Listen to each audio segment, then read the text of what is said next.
Hello छात्रों, good morning everybody.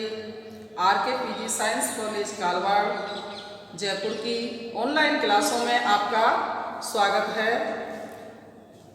छात्रों, आज हम आपको बीए सेकेंड ईयर का द्वितीय प्रश्न पत्र जिसमें एकांकी नंबर 6 आवाज का नीलाम वो शुरू करने जा रहे हैं। और ये जो एकांकी है, एकांकी सरोवर से ली गई है। इसके लेखक हैं धर्मवीर भारती। मित्रों, धर्मवीर भारती एकांकियों में अग्रणी माने जाते हैं। इनका जन्म 25 दिसंबर 1926 को इलाहाबाद के अतरसुइया मोहल्ले में हुआ था। इन्होंने धर्मवीर भारती ने हिंदी साहित्य को समृद्ध करने के लिए साहित्य के क्षेत्र में नए सफल प्रयोग किए हैं। वे हिंदी के प्रसिद्ध कवि, उपन्यासकार, नाटककार, निबंधकार और एकांकीकार हैं। उनके एकांकियों में मनोवैज्ञानिकता, प्रतीकात्मकता और प्रगतिशील दृष्टिकोण का समावेश दिखाई देता है। इस एकांकी में स्वाधीन पत्रकारिता पर पूंजीवादियों के हावी होने का वर्णन किया गया है। छात्रों, आपको बता दें, इस एकांकी में मुख्य पात्र हैं दिवाकर और दिवाकर की पत्नी शीला। गौड़ पात्रों में बाजोरिया, जो कि एक पूंजीपति अखबार वाला है, जो कई अखबार बेचता है, कई अखबारों का मालिक है। दिवाकर जो है वो संपादक है और बाजोरिया जो गौड़ पात्र है वो एक बहुत बड़ा पूंजीपति है। ये दोनों पात्रों को लेकर के एकांकी में जो भी स्टोरी है, आपकी एकांकी की पूरी स्टोरी बाजोरिया और दिवाकर के इर्द गिर्द घूमती है। क्योंकि आपको बता दें छात्रों, इसकी कथा वस्तु इस एकांकी का शीर्षक छोटा, नवीन, मौलिक, कलात्मक, सौंदर्ययुक्त और पूरे एकांकी का प्रतिनिधित्व करने वाला है। एकांकी की कथा वस्तु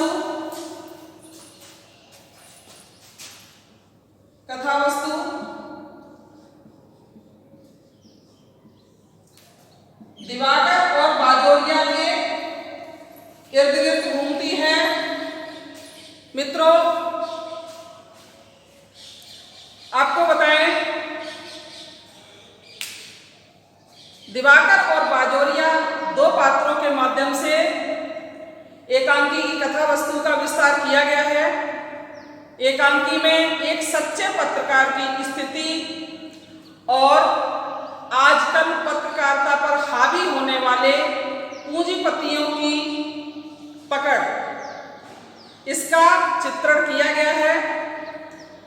बाजोरिया अपने स्वार्थ के कारण दिवाकर के प्रति बड़ी सहानुभूति दर्शाता है। आवाज का नीलाम अखबार को बेचने के कारण, आवाज, इसमें जो आवाज शब्द आया है छात्रों, ये आवाज अखबार का नाम है जो दिवाकर बेचता है। आवाज का नीलाम अखबार को बेचने का कागज पर मजबूरी में हस्ताक्षर करके भी दिवाकर अंत में अखबार बेचने से मना कर देता है। मित्रों, अखबार को महत्व देने वाला वह पत्नी के निधन प्रकार एकांकी का अंत बहुत मार्मिक है। आपको बता दें, जिस समय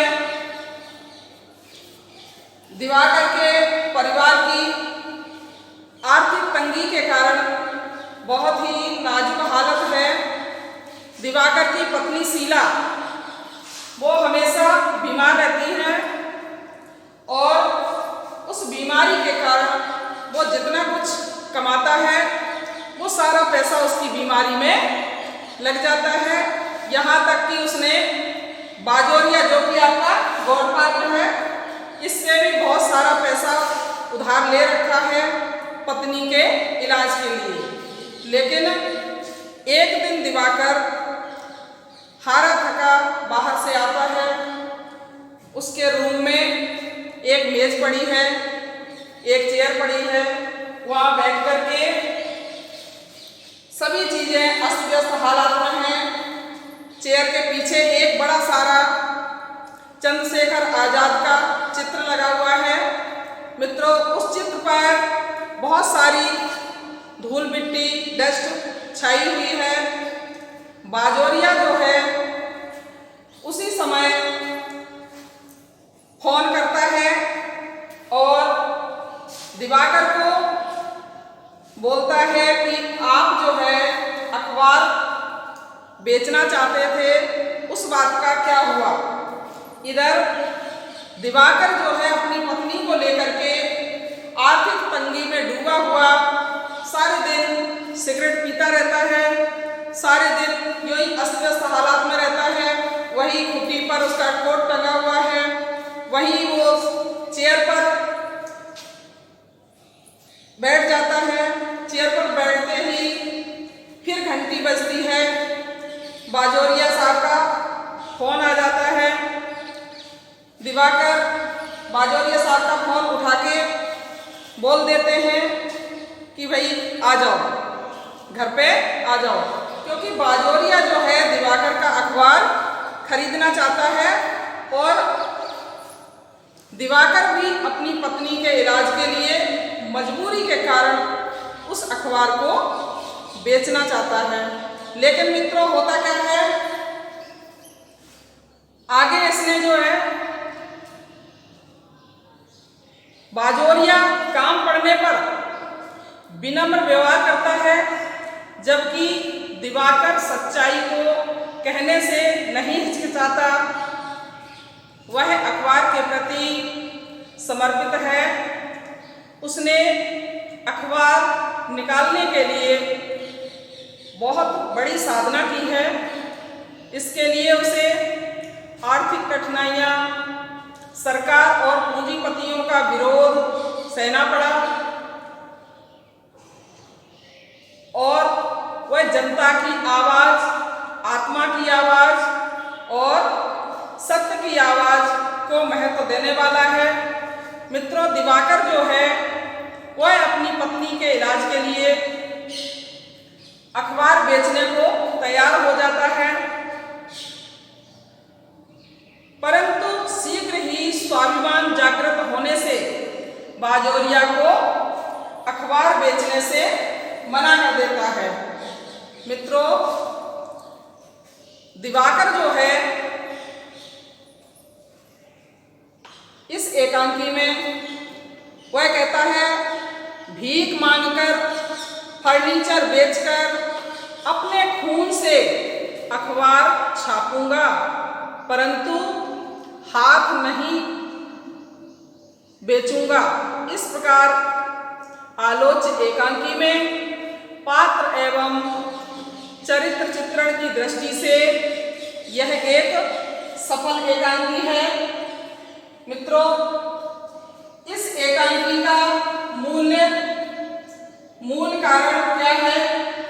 इस एकांकी में पत्रकारिता पर पूंजीवादियों के हावी होने का वर्णन किया गया है। यानी जो पत्रकारिता है उस पर पूंजीपति किस तरह हावी हो जाते हैं, किस तरह संपादक को खरीद लेते हैं, किस तरह से वो अपनी समाज की आदर्शवाद को दबा करके और अपनी आवाज को आगे ला किस प्रकार संपादकों को मजबूर करता है, वो है गौड़पात्र बाजोरिया। साथियों, आपको बता दें, इस एकांकी की मूल संवेदना क्या है? मूल संवेदना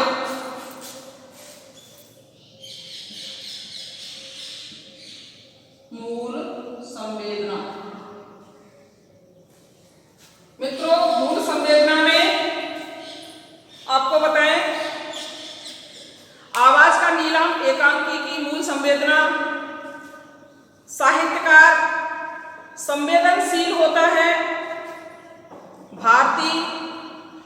भारती जी यानी धर्मवीर भारती जो इस एकांकी के लेखक हैं, भारती जी ने देखा है कि आज अखबार सच्ची पत्रकारिता का अर्थ नहीं निभा रहे हैं अखबार वाले, और पहले अखबार निकालने का काम बहुत पवित्र काम था। पत्रकार साधना तपस्या करते थे। सच्चा पत्रकार बिकता नहीं था। पत्रकार का धर्म, पत्रकारिता का जो धर्म होता है वो नहीं त्यागता था। वह लोभी नहीं होता था, सत्य का पुजारी होता था और सच्चाई में आवाज उठाने का जोखिम लेता था। वह समाज का मार्गदर्शन करने के लिए गहन चिंतन करता था। साथियों, पत्रकारिता के क्षेत्र में पूंजीपतियों की बहुत ही दबावपूर्ण स्थिति रहती थी और वो किसी की भी सच्ची आवाज को, सत्य की आवाज को, आत्मा की आवाज को या जनता की आवाज को आगे नहीं आने देते थे। इस तरह से इस एकांकी में पत्रकारिता पर पूंजीवादियों के हावी होने का वर्णन किया गया है। आपको बता दें साथियों, इस कहानी की जो भाषा शैली है वो क्या है? एकांकी की भाषा साहित्यिक हिंदी है, जिसमें बनावटीपन नहीं झलकता है। भाषा में तत्सम, तद्भव, अंग्रेजी, उर्दू आदि के शब्द सूक्ष्म से सूक्ष्म भावों को व्यक्त करने में सक्षम हैं। कहानी का, इस एकांकी का उद्देश्य क्या रहा मित्रों? किस उद्देश्य के कारण ये एकांकी लेखक ने लिखी है? आवाज का नीलाम। इस आवाज के नीलाम के लिए लेखक का क्या उद्देश्य रहा है? मित्रों, आपको बता दूं, इस उद्देश्य में प्रस्तुत एकांकी में पत्रकार की सच्ची लगन, उसकी साधना, सत्य के प्रति आग्रह की बात कही गई है।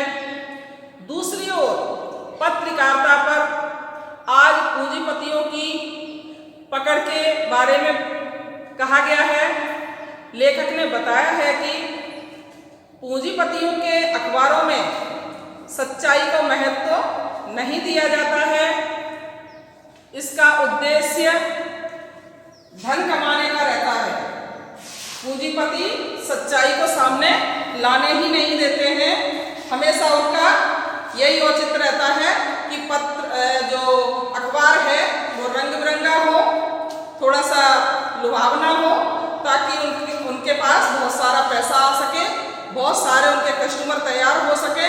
बस उनका यही उद्देश्य रहता है। वो सच्ची आवाज को आगे लाने ही नहीं देते हैं पूंजीपतियों के कारण। और ये जो दिवाकर है, ये इसका एक ही उद्देश्य है, ये ईमानदार है, गरीब जरूर है लेकिन ईमानदार भी है। तो ये जनता की आवाज बनना चाहता है। इसका जो अपना अखबार है, जो इसने बहुत कठोर साधना करके बनाया है, उसी का नाम है आवाज का नीलाम। मित्रों, आपको बता दें, आवाज का नीलाम जो अखबार है, इसका उद्देश्य ही दिवाकर ने ये रखा है कि मैं जनता की आवाज, यानी मेरा अखबार जनता की आवाज बनेगा। सत्यता की आवाज बनेगा और न्याय की आवाज बनेगा, आत्मा की आवाज बनेगा। मेरे अखबार में यथार्थ, जो सामाजिक यथार्थ है, जो समाज में चल रहा है, उसी का वर्णन किया जाएगा। मेरे अखबार में जो समाज के अंदर यथार्थ है उसी को ही छापा जाएगा। जनता के साथ कोई अन्याय नहीं किया जाएगा, ऐसा मानना था मित्रों दिवाकर संपादक का।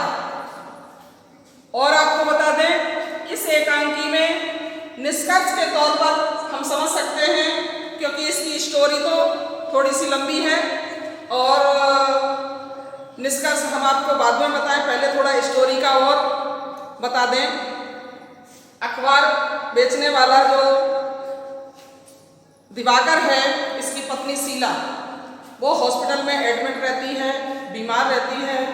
उसके इलाज के लिए पैसा चाहिए होता है, पैसा इसके पास होता नहीं है।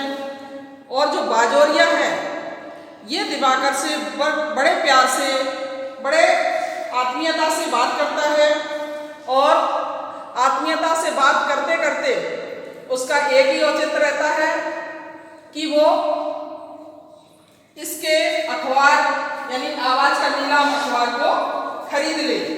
पैसा देता रहेगा और बाद में जब दिवाकर के पास पैसा नहीं होगा तो उसको मजबूरन आवाज का नीलाम अखबार बेचना ही पड़ेगा। इसी उद्देश्य से बाजोरिया उसके पीछे पीछे लगा रहता और जब देखो तब उसको फोन कर देता, उसके हालचाल ले लेता, उससे आत्मीयता रखता, उसकी पत्नी के बीमार होने पर सहानुभूति रखता, उसके हालचाल पूछता। इस तरह से बाजोरिया बार बार उसको फोन करता। उस दिन, जिस दिन उसकी पत्नी की हालत बहुत ही नाजुक थी, हॉस्पिटल से भी बार बार फोन आ रहा था कि उनकी हालत में कोई ज़्यादा सुधार नहीं है, आप आ जाएं, थोड़ा पैसे का बंदोबस्त कर लें क्योंकि इंजेक्शन की आवश्यकता पड़ेगी। तो इस तरह से मित्रों दिवाकर जो है,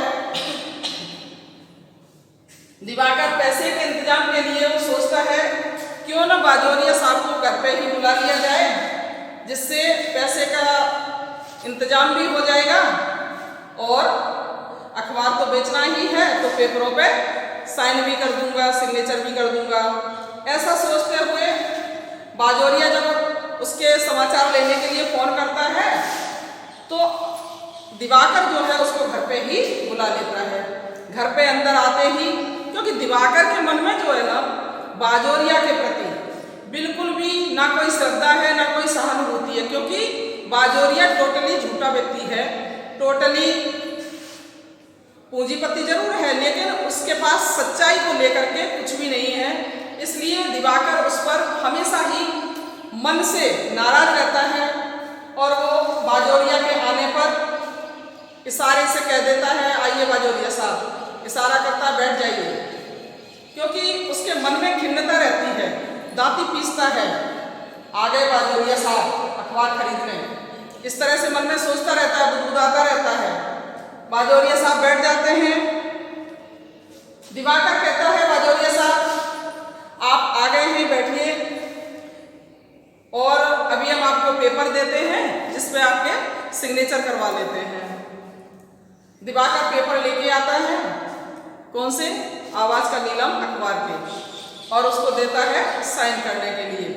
लेकिन वो कहता अरे नहीं नहीं, ये क्या सोच रहे हैं आप, छी छी, इतनी जल्दी क्या है अखबार बेचने की, अरे अभी तो आपकी पत्नी बीमार है शीला, उसका इलाज कराइए। तो वो सारी अपनी जेबें टटोलता है, पॉकेटें टटोलता है, कौन, दिवाकर, और दिखाता है कि जेब में तो पैसे ही नहीं है, पैसे थे वो कहाँ गए, थोड़े पैसे पड़े थे, जेबें टटोलता है। लेकिन होता क्या है, बाजोरिया समझता है कि कब क्या करना है उसको। उसने तुरंत अपनी जेब से नोटों की गड्डी निकाली और बोलता है कि अरे इस समय हाथ मलकर बैठने का समय नहीं है, आपकी पत्नी का इलाज कराओ, ये लो पैसे। बाजोरिया के पैसे देखते ही दिवाकर उसकी तरफ देखता ही नहीं, वो समझ जाता है कि इसको अखबार लेना है, इसलिए ये इस तरह का सोच रहा है, पैसे दिखा रहा है। दिवाकर जो है बात कर ही रहा था, इतने में हॉस्पिटल से, जहां उनकी पत्नी बीमार थी और एडमिट हो रही थी, भर्ती हो रही थी, वहां से फिर फोन आ जाता है। दिवाकर हड़बड़ाकर फोन उठा लेता है और बोलता है, हाँ हेलो हेलो हेलो, क्या हुआ, कैसी है उनकी तबीयत, कुछ हो तो नहीं गया उनको? इस तरह से हड़बड़ाहट में वो पूछता है और पूछते ही अस्पताल से जो फोन आया था उस फोन पर बताया जाता है कि आपकी पत्नी का निधन हो गया है, आपकी पत्नी को हम बचा नहीं पाए हैं। इस तरह से सुनते ही जो दिवाकर है वो बहुत दुखी होता है, लेकिन उछल जाता है, खुश होके उछल जाता है। अब आप कहोगे पत्नी की डेथ पर वो खुश क्यों हुआ? कहने लग गया, my wife is dead. Bajoria साहब, मेरी वाइफ खत्म हो गई है, अब मैं अखबार नहीं बेचूंगा। बाजोरिया सोचता है ये क्या हुआ, इसकी पत्नी बीमार थी, खत्म हो गई, तो ये दुखी होने की बजाय खुशी से उछल रहा है। खुशी से वो इसलिए उछल रहा था ताकि सच्चाई की आवाज को दबाया ना जा सके। एक दिवाकर का ही ये आवाज का नीलम यानी आवाज नाम का जो अखबार था, यही ऐसा अखबार था जो सच्ची आवाज को, यथार्थ की आवाज को, जनता की आवाज को सामने ला सकता था। इसलिए वो खुशी से उछल पड़ा। अचानक ही उसने अपना मंतव्य बदल लिया और कहा, बाजोरिया साहब, अब मैं ये अखबार नहीं बेचूंगा। बाजोरिया झुंझलाता है क्योंकि दिवाकर ने पहले ही पेपरों पर सिग्नेचर कर दिए थे। दिवाकर बोला, लाइए मेरे पेपर दीजिए बाजोरिया साहब, अब मैं अखबार नहीं बेचूंगा। बाजोरिया साहब कहते हैं, अरे कौन से पेपर, अभी तूने दिए थे वही पेपर। बाजोरिया साहब फटाफट उन पेपरों को उठा करके खुद की पॉकेट में डाल लेते हैं और गेट की तरफ जल्दी जल्दी जाना शुरू कर देते हैं। पीछे पीछे दिवाकर भी दौड़ता हुआ जाता है। बाजोरिया साहब, मेरे पेपर दे दीजिए, रुकिए, सुनिए, सुनाई नहीं देता क्या, रुक जाइए, मुझे मेरे पेपर चाहिए, मुझे अखबार नहीं बेचना है। ऐसे दौड़ते दौड़ते वो उसके पीछे तक बाहर जाता है। जब तक वो बाहर पहुंचता है उस समय तक थोड़ी देर हो जाती है और बाजोरिया साहब जल्दी से जाके अपनी गाड़ी में बैठ जाते हैं और गाड़ी स्टार्ट होके रवाना हो जाती है। वो वहीं चीखता रह जाता है, दिवाकर वहीं पड़ा रह जाता है। साथियों, निष्कर्ष तौर पर आपको बता दें कि बाजोरिया साहब जो हैं चले जाते हैं। उसके बाद में ये एकांकी जो है संघर्षपूर्ण एकांकी है। एकांकी में दो ही पात्र हैं, एक दिवाकर और दूसरा बाजोरिया। तो दो ही पात्र होने के कारण जो एकांकी का उद्देश्य है और उद्देश्य के अनुरूप ही एकांकी में ये दोनों पात्र आचरण करते हैं। यह व्यंग्यपूर्ण एकांकी है। इसमें आज के अखबार मालिकों पर तीखा व्यंग किया गया है, क्योंकि एकांकी पढ़कर स्पष्ट हो जाता है कि सच्चे पत्रकारों की तुलना में आज अखबार निकालने वाले पूंजीपतियों के व्यवहार में कितना अंतर आ गया है। आज अखबार वालों में सत्य को आवाज नहीं दी जा रही है। सामाजिक यथार्थ को छुपाकर इस बात पर जोर दिया जा रहा है छात्रों कि अखबार पाठकों को सुंदर, आकर्षक लगे, ताकि ग्राहकों की संख्या और बढ़ जाए तथा उनका स्वार्थ सिद्ध हो सके और अच्छा से अच्छा, बढ़िया से बढ़िया पैसा कमाया जा सके। छात्रों, यहीं पे एकांकी का समापन हो जाता है।